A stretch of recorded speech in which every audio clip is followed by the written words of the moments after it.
Alright, so today we are starting practice set 3.3 from triangles. Okay, last वाले lecture में हम लोगों ने 3.2 कवर किया था वन शॉट.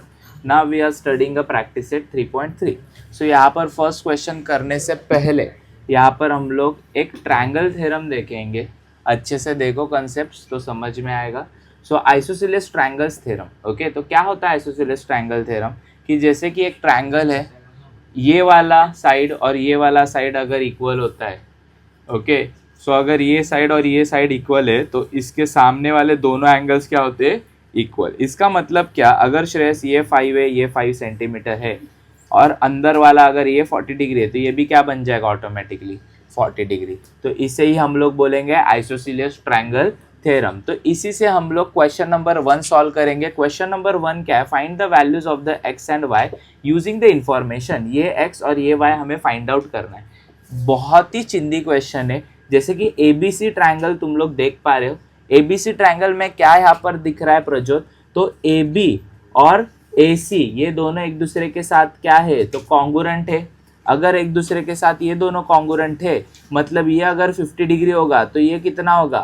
50 डिग्री. हो गया खत्म. एक्स का वैल्यू कितना होगा? 50 डिग्री. तो लिखोगे कैसे? इन ABC segment AB is a congruent with the segment AC given angle ABC is a congruent with the angle ACB. Isosceles triangle theorem. क्या डालोगे? Isosceles triangle theorem. So measure angle ACB कितना है? तो 50. तो ये भी कितना आएगा? 50. सो मेजर एंगल ABC का वैल्यू कितना है? 50 डिग्री. तो हमें X का वैल्यू कितना मिला? 50 डिग्री. अंडरस्टूड. यहाँ पर अगर हम लोग सेकेंड वाला ट्रायंगल देखें तो ट्रायंगल कौन सा बन रहा है? डीबीसी. ये डीबीसी ट्रायंगल बन रहा है. डीबीसी ट्रायंगल में क्या दिख रहा है तुम लोग को? कि ये जो डीसी है और ये जो डीबी है एक दूसरे के साथ क्या है? कॉन्ग्रुएंट है. अगर दोनों साइड किसी भी ट्रायंगल के ये वाली साइड एक दूसरे के साथ कॉन्ग्रुएंट होती है तो ये वाला एंगल और ये वाला एंगल क्या होता है? सेम. ओके, तो मुझे बताओ अगर ये 60 है तो ये ऑटोमेटिकली क्या हो जाएगा? 60. क्यों? क्योंकि आइसोसेलेस ट्रायंगल थ्योरम. तो y का वैल्यू कितना मिला? 60 डिग्री. पता चला ये 50 ये 60 कैसे आया? अभी यहाँ पर हमें पूछा गया है कि ACD का वैल्यू निकालो. ACD. ओके, ये पूरा वैल्यू चाहिए ACD का. तो क्या करेंगे? 60 डिग्री में क्या ऐड करेंगे? 50 डिग्री. ये 60 है, कितना है? 50. तो ACD निकालने के लिए क्या करेंगे हम लोग? देखो ACD निकालने के लिए 50 और 60 का क्या होगा? एडिशन. इन दोनों का एडिशन करने के बाद 110 डिग्री सेल्सियस आएगा. यहाँ पर क्या लिखोगे? तो एंगल एडिशन प्रॉपर्टी लिखोगे. सिमिलरली एबीडी निकालने के लिए, ये एबीडी निकालने के लिए 60 और ऊपर वाला कितना था? 50. इन दोनों का एडिशन करोगे और यहाँ पर लिखोगे angle addition property. And that's it. You understood this one question. Okay, very easy first question. Hope you understood. Now let's move to the question number 2. Okay, ये तो उससे भी चिंदे क्वेश्चन नंबर 2. यहाँ पर दिया क्या है? तो हमेशा ध्यान में रखो, एक ट्रायंगल है, ट्रायंगल में से बाइसेक्टर गया. बाइसेक्टर हमेशा हाइपोटेन्यूस को कैसे काटता है? तो इक्वली काटता है. कैसे काटता है? इक्वली. अगर ये 10 है और ये बाइसेक्टर ने काट दिया तो ये मीडियन बनेगा. मतलब यहाँ पर 5 और यहाँ पर कितना? 5. बराबर. मतलब यहाँ पर अगर 15 है तो मैं बोल सकता हूँ 1/2 इंटू 15. तो कितना आएगा आंसर? 7.5. यहाँ पर कितना आएगा? 7.5. ये कितना आएगा? तो आंसर यहाँ पर कितना मिल रहा है? 7.5 यूनिट्स. तो यहाँ पर देखो कैसे लिखना है. We know that. हमें पता है. क्या पता है? In a right angle triangle length of the median of a hypotenuse. ये जो length of the median of the hypotenuse होता है is a half of the length of the hypotenuse. Hypotenuse से क्या होता है? आधा होता है. क्योंकि ये मीडियन है ना. अगर ये मीडियन है तो आधे आधे में क्या करेगा? काटेगा. बराबर. तो आधे आधे में काट रहा है मतलब लेंथ ऑफ मीडियन का फॉर्मूला मुझे क्या मिला? Length of median is equal to half into 15. Half into 15 is nothing but 7.5 units. तो यहाँ पर कितना मिला? 7.5. Okay, now let's move to the question number 3. Okay, क्या है question number 3? So in a PQR triangle, angle Q पता है ये 90 डिग्री है, PQ पता है 12 है, QR पता है हमें कितना है? 5. QS फाइंड आउट करना है. अगर राइट एंगल ट्रायंगल में हमें हाइट पता है, बेस पता है, तो हाइपोटेन्यूस निकालने के लिए हम लोग ऐसे फॉर्मूला लगा सकते हैं. PR² is equal to PQ² plus QR². इसे हम लोग क्या बोलते हैं? तो पाइथागोरस थ्योरम. तो यहाँ पर लगा दिया पाइथागोरस थ्योरम। यहाँ पर हाइट पता है 12 का स्क्वायर, बेस पता है 5 का स्क्वायर, 12 का स्क्वायर इज 144, 5 का स्क्वायर इज 25, तो यहाँ पर 169 मिला। अगर मैं यहाँ पर स्क्वायर रूट हटा दूं तो taking square root from both side and the PR is nothing but 13। मिल गया मुझे ये 13 पूरा का पूरा PR।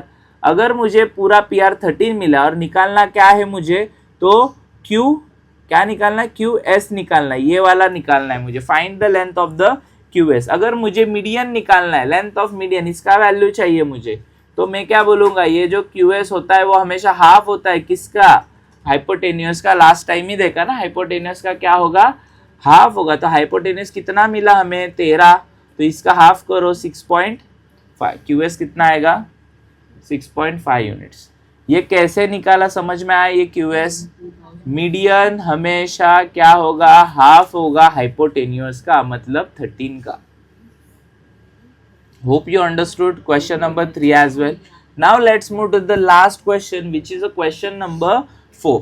Okay, so question number 4 भी देखो, यहाँ पर दिखने में थोड़ा डरावना दिखता है क्योंकि सेंट्रॉइड है। यहाँ पर सेंट्रॉइड मतलब क्या, अगर एक ट्रायंगल है जहाँ पर बहुत सारे अलग अलग मीडियंस आ रहे, तो ये बीच वाला जो पॉइंट बनता है इसे क्या बोला जाता है, सेंट्रॉइड बोला जाता है।